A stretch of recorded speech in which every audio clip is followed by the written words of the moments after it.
Assalamualaikum warahmatullahi wabarakatuh. Perkenalkan, nama saya Resita Sampai Membunga, NIM 191230-896. Baiklah, di video kali ini saya akan menjelaskan tugas statistik dan probabilistik. Data primer, data yang diperoleh langsung dari subjek pelaku. Pertama, sebuah penelitian. Data primer didapat langsung oleh peneliti dari informal secara langsung, baik pertemuan secara langsung ataupun melalui telepon. Bila dia informal asli, maka dikategorikan data primer. Contohnya, di Jakarta, pedagang merasa kesulitan dalam memasarkan produknya berdasarkan hasil wawancara. Data sekunder, data yang diperoleh tanpa melalui penelitian pertama, hanya berasal dari sebuah ilmu pengetahuan atau penelitian yang mengikuti tata cara yang ada. Apabila melakukan sebuah penelitian penting, maka sangat tidak dianjurkan menggunakan data sekunder. Sebab data sekunder ini dianggap memiliki kualitas yang rendah dan data primer. Contohnya, menurut data UNESCO pada 2015, Indonesia hanya mencapai 10% jumlah pengusaha dari keseluruhan produk.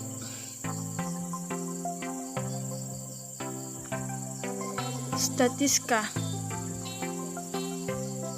Statistik dalam arti sempit merupakan kumpulan data yang menjelaskan sesuatu.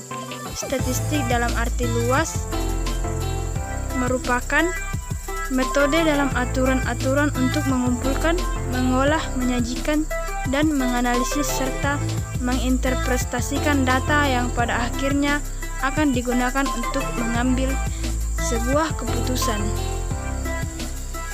Penerapan statistik di ilmu bisnis. Bidang akuntansi.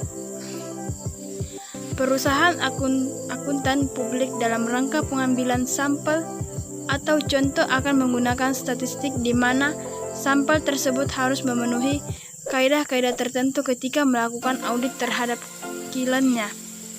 Keuangan atau finansi. Para konsultan keuangan menggunakan beberapa jenis informasi statistik seperti rasio keuangan dan hasil dividen untuk membantu dalam memberikan rekomendasi investasi. Yang ketiga, pemasaran atau marketing. Pengambilan sampel untuk penelitian dalam rangka peluncuran produk baru. Masyarakat sebagai responden diminta pendapat mengenai produk yang akan diluncurkan tersebut. Ekonomi. Para ahli ekonomi menggunakan statistik untuk memperkirakan atau meramalkan kondisi ekonomi masa mendatang.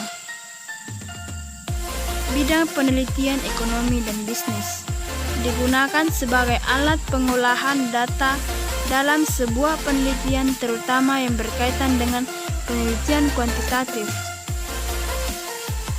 Dalam penelitian bisnis terbagi dalam dua jenis, yaitu pengujian deskriptif dan pengujian inferensi. Pengolahan data untuk tujuan mendeskripsikan atau memberi gambaran terhadap objek yang diteliti melalui data sampel atau populasi. Data yang diolah dalam statistik deskriptif hanya satu variabel saja. Pengujian inferensi. Pengujian yang melibatkan dua atau lebih variabel. Pengujian inferensi dibagi menjadi tiga bagian, yaitu yang pertama, pengujian hubungan atau korelasi. Yang kedua, pengujian pengaruh atau regresi. Yang ketiga, pengujian perbedaan atau biasa disebut paired sample test, independent sample test, dan lain-lain. Isi statistik. Terdapat tiga hal yang sangat penting dari statistik, yaitu data merupakan kumpulan keterangan atau fakta yang dapat berbentuk kategorik, misalnya baik, buruk, ataupun bilangan, yang diperoleh kemudian diolah menjadi informasi yang nantinya berguna dalam menentukan keputusan.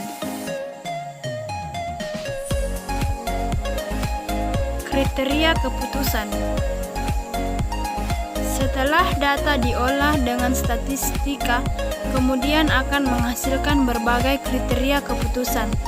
Sama halnya dengan pilihan, masing-masing kriteria keputusan memiliki manfaat dan akibat bagi kita.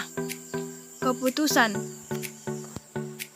Dari beberapa kriteria keputusan, kemudian diambil keputusan. Selanjutnya, data kuantitatif.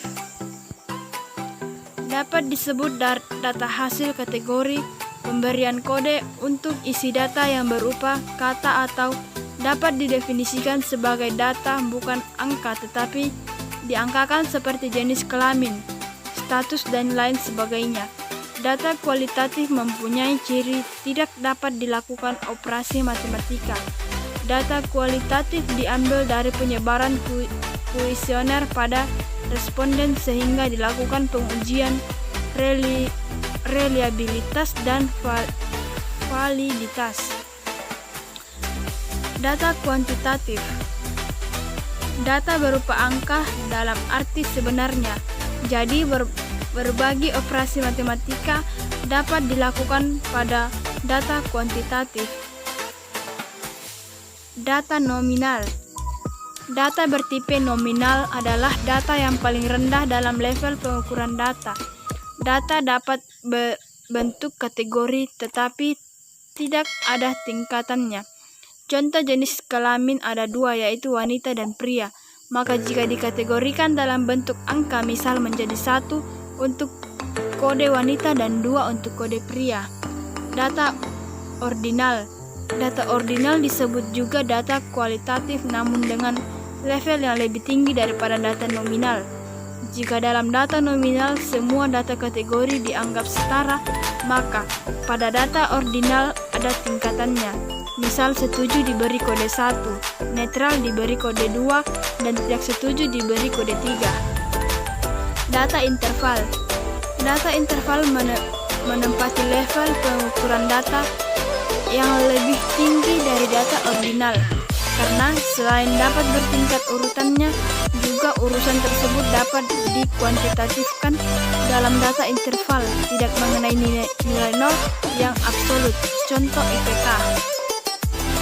Data rasio. Data rasio merupakan data dengan tingkat pengukuran paling tinggi di antara jenis dan lainnya. Data rasio adalah data bersifat angka dalam arti sesungguhnya. Perbedaan dengan data interval adalah bahwa data rasio mempunyai titik nol dalam arti sesungguhnya. Contoh, jumlah penjualan pakaian. Contoh data nominal, ordinal, interval, dan rasio. Untuk lebih lanjut silakan dilihat pada tabel berikut. Keterangan: kolom nomor data nominal, kolom kelas data ordinal, kolom nilai data interval, kolom juara data ordinal, kolom hadiah data rasio. Baiklah, mungkin itu saja yang dapat saya jelaskan. Lebih dan kurangnya mohon dimaafkan. Assalamualaikum warahmatullahi wabarakatuh. Sekian dan terima kasih.